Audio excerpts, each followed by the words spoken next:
The New York Rangers earned a hard-fought 4-3 win in Game 1 of their series against the Carolina Hurricanes. John Chik of Locked On New York Rangers joins us to break down the game, plus the keys to the series. It's going to be a tight one. All that and more coming up on today's Locked On NHL podcast.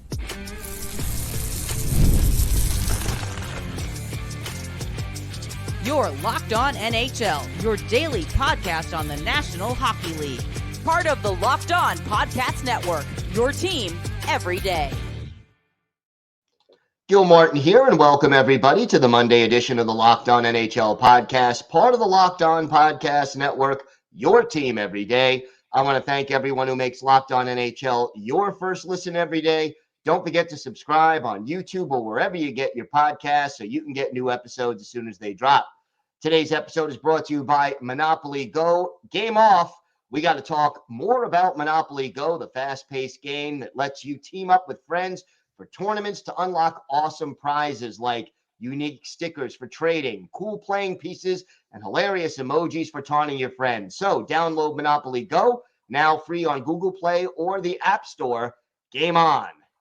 It's my pleasure to welcome back to the show the host of Locked On New York Rangers, John Chik. And John, Sunday, an emotional, hard-fought win, but a win nonetheless for the New York Rangers in Game 1.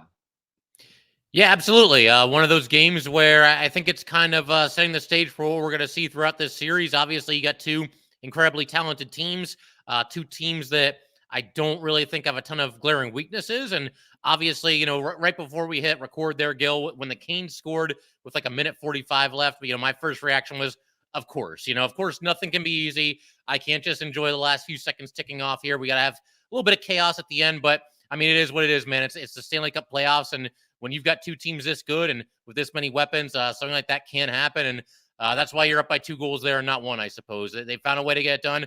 Wasn't perfect, but overall, I thought they played well, and hopefully they can just keep it rolling. Mika Zibanejad coming up big. Actually, the star players came up big in this game for the Rangers.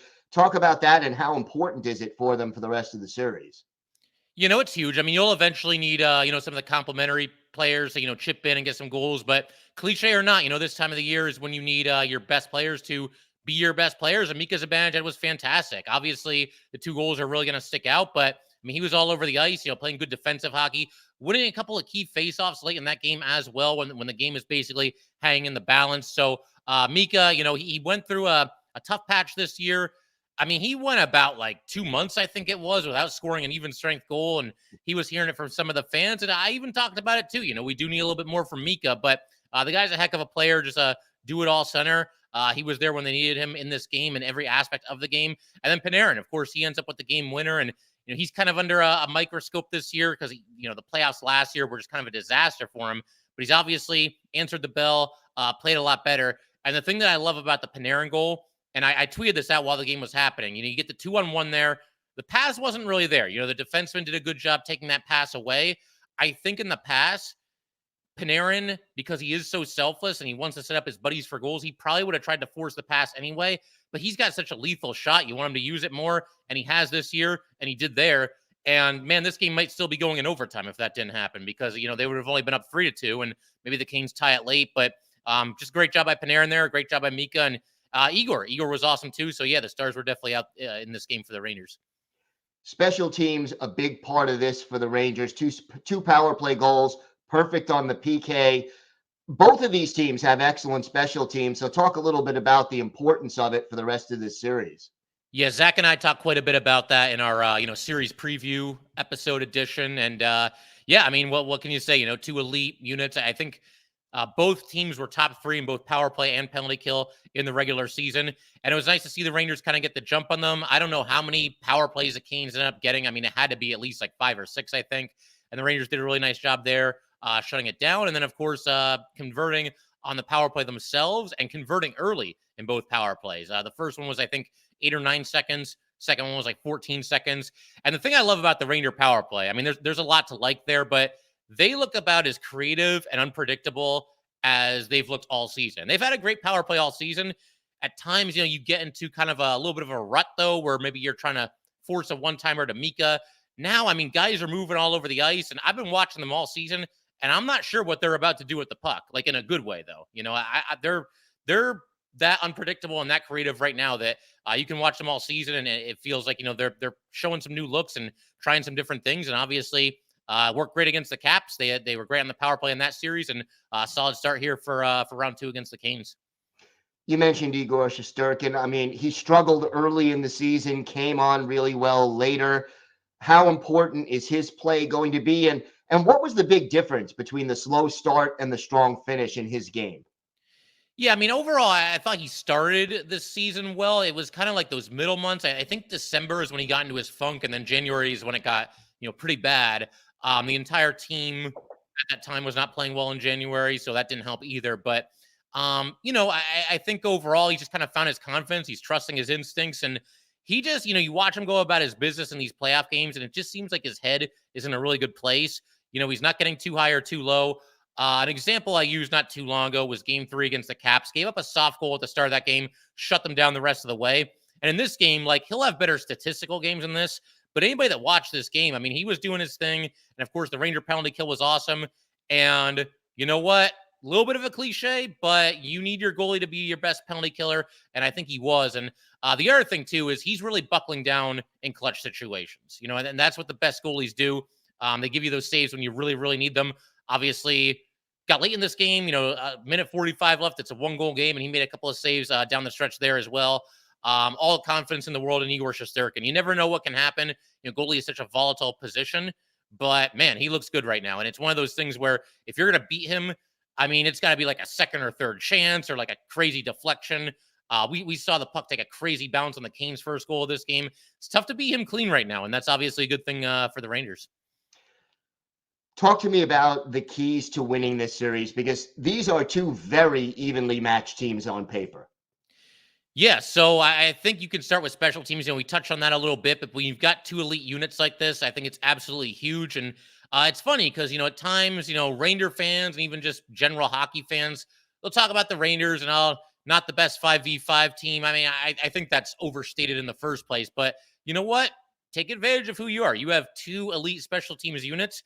And the way I see it, the way this series unfolds, I have a hard time believing that the team that wins the special teams battle in this series will not then also win the series itself. So special teams are huge. I don't know why people kind of downplay those at times. It's not everybody, but, some people do that. I think, obviously, if the Rangers can get their star players, playing like they did in this game and shut down the Canes' big guys, I think that's going to be huge as well. Physicality battle is always important in the playoffs. I think the Rangers certainly held their own there. One thing I'm really hoping the Rangers can do going forward is stay out of the penalty box a little bit. They've kind of been playing with fire a little bit with that. And granted, there's some ticky-tack calls here and there, but I mean, there were some calls against the Rangers that clearly were penalties in this game as well. And, they did an awesome job killing them off. But again, you keep playing with fire and you keep giving a power play like the Canes more and more chances on the man advantage. Sooner or later, they're going to get one. So you hope it's not in a big spot. And again, you hope that, I'd love to see a game where the Rangers take just one or two penalties and, we'll see how that kind of a game shakes out, because I don't think they've done that yet. So we'll keep an eye on that going forward for sure. What concerns you the most about facing the Carolina Hurricanes? I mean, they're just a really good team. There's just no glaring weaknesses whatsoever. And, I know Freddie Anderson didn't play the whole season, but once he got back, he was awesome. And I think one of the only goalies in this league that can really go toe-to-toe with Igor. I mean, I'm Ranger biased, obviously. I'll take Igor against anybody. But Freddie Anderson's been a really good goalie in this league for a really long time. So there's that. I think certainly the Canes have a lot of very impressive depth. You look at their forwards, their defensemen are excellent. All six guys that they throw at you. So, yeah, I mean, they're just a really good team. I mean, it's as simple as that, really. But, overall, I like how the Rangers played in this game. It was awesome to see them, win the special teams battle and, deliver in crunch time. They were able to do that. All right, John, why don't you tell our viewers and our listeners where they could find the podcast and where they could find you on social media?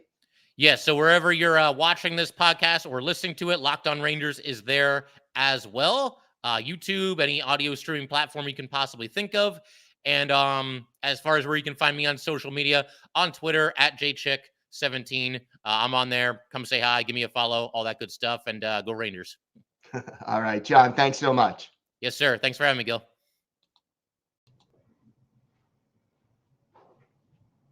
Today's episode is brought to you by Monopoly Go. All right, game off. We got to pause here to talk more about Monopoly Go. I know what you're saying. Flag on the play. You already talked about that, but there is just so much good stuff in this game.